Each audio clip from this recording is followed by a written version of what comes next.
O Grêmio Atlântico promoveu a primeira edição do Festival do Livre Pensamento. No auditório do Ramo Grande foi tempo de estimular o pensamento crítico e refletir sobre a humanidade e os desafios que se colocam à liberdade de pensamento, algo que se torna urgente perante os tempos atuais. Nós somos confrontados, por um lado, com conteúdos e uma informação muito variada, nem toda ela, ou a maior parte dela, não verdadeira, e também com muitas questões que têm a ver com alguma intolerância relativamente ao pensamento.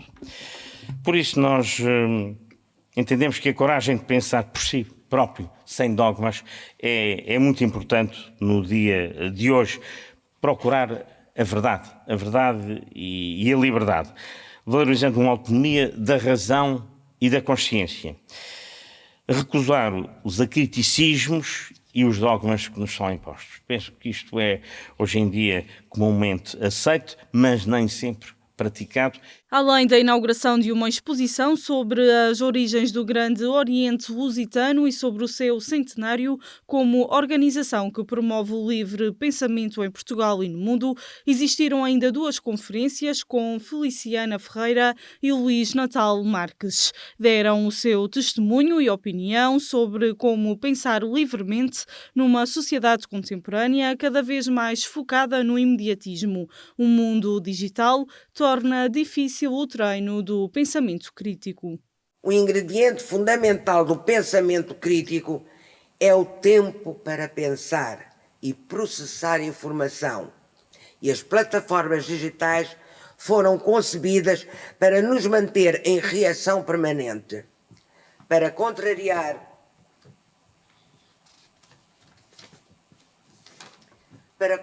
essa lógica, pratique a higiene digital. Defina limites de uso, desligue notificações, reserve momentos offline e varie os formatos de consumo.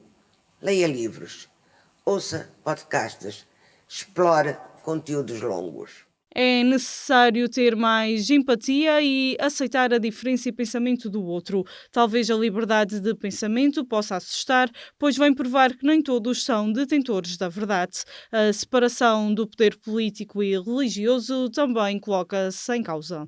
A separação entre a Igreja e o Estado é uma pedra de toque numa sociedade que se quer livre. O Estado é de todos, para todos, e a religião é do foro íntimo de cada indivíduo. A história mostra-nos que, em nome da religião, travaram-se as mais ferozes guerras. Pensemos na Europa, escrita em sangue, com as lutas entre católicos e protestantes a envolverem as principais potências da época, Espanha, França, Inglaterra. Ou nas cruzadas, com destaque para a cruzada contra os cátaros, que dizimou uma comunidade inteira. Os cátaros tinham ousadia de pensar, e para Roma isso não era admissível. E chegamos aos conceitos essenciais, aqueles que são a base do livre pensamento, a democracia e a liberdade. Num trabalho recente, a professora Margarida Almeida Rocha fez esta síntese, que pela qualidade vos trago. Entendida como governo do povo, a democracia tem na liberdade o seu alicerce fundamental. Imbuído na filosofia das luzes, Kant exortava os indivíduos a usarem saber e aude, enfatizando a necessidade de uma opinião pública esclarecida para sustentar um regime verdadeiramente livre. Habermas, por sua vez, desenvolveu essa ideia ao destacar a importância do debate racional no espaço público, procurando garantir que as decisões políticas não sejam mero reflexo de interesses particulares, mas o resultado de um consenso legítimo e informado. A verdadeira democracia, portanto, não se resume ao governo da maioria, mas exige um compromisso com o pluralismo e a proteção das minorias. A liberdade de expressão e o direito ao dissenso são garantias essenciais para evitar que o poder da maioria se converta em tirania. A espiritualidade é a relação de cada um de nós, enfim, com aquilo que dizem os Rosa Cruzes, o Deus do nosso coração e da nossa compreensão. E não vale a pena discutir o que isso é. Porque a discussão da natureza de Deus e daquilo que Ele é ou deixa de ser, da figura do Criador, tem dado, do ponto de vista prático, aso, como muito bem referiu, enfim, a guerras tremendas, a coisas absolutamente indescritíveis e, normalmente, até não no confronto entre diferentes religiões, mas são mais sangrentas dentro das próprias religiões, as dissensões que existem dentro das próprias religiões. E, portanto, a espiritualidade é essa relação que nós temos com o transcendente, e que todos nós, acho eu, que temos. Quer dizer, enfim, é um pressuposto, se calhar, abusivo da minha parte. Naturalmente que também sabemos como é que surgem as religiões. Bom, naturalmente, um avatar, um Messias, um profeta, que tem uma revelação, transmite, digamos, a um grupo que lhe é próximo, e esse grupo depois, a partir daquilo, constrói uma igreja. Quer dizer, as religiões mais não são do que a espiritualidade socializada. Não é?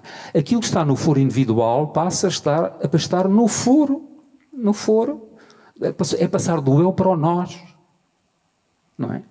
De alguma forma, as religiões são intermediárias. As religiões são intermediárias. Não é? São intermediárias entre o profano e o divino. Agora, como tratar as religiões? A religiosidade é do foro íntimo de cada um, as religiões à partida também deveriam ser, mas o que é certo é que socialmente elas têm a sua importância e movimentam-se, digamos, na sociedade. Agora, como é que fazemos? Promovemos a laicidade lutando contra as religiões, e há muita gente que luta contra as religiões, dentro de uma espécie de ateísmo apostólico, digamos, desculpem a expressão, não é? Em que se dedicam a combater, por simplesmente, as religiões. Estamos a falar da laicidade enquanto um Estado indiferente às religiões. Estamos a falar da laicidade enquanto apoio a todas as religiões de forma indistinta. Não é? Nós sabemos que esta tem sido a prática da República Portuguesa. Tem sido a prática da República.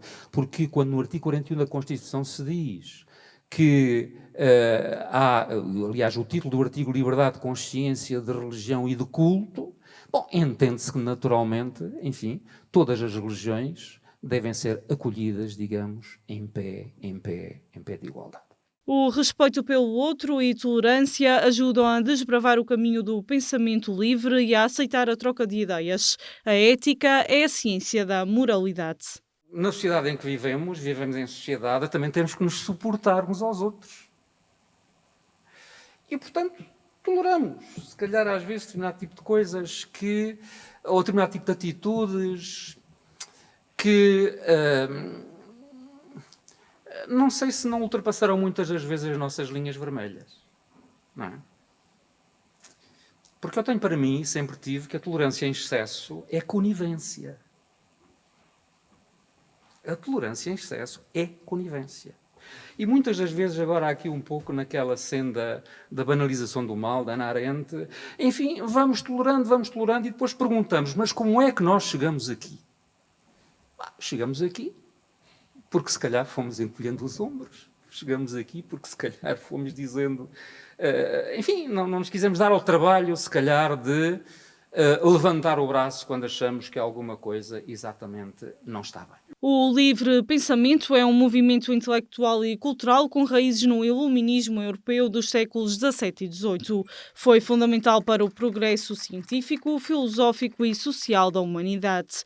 Aqui ficou o convite para que todos tenham coragem de pensar por si mesmos e procurar a verdade e a liberdade com a valorização da autonomia, da razão e da consciência. O mundo tem de ser encarado de uma maneira aberta e tolerante. No evento decorreu em ainda um concerto de José Pedro Correia, que interpretou obras de música clássica ao refletir o pensamento livre na arte musical.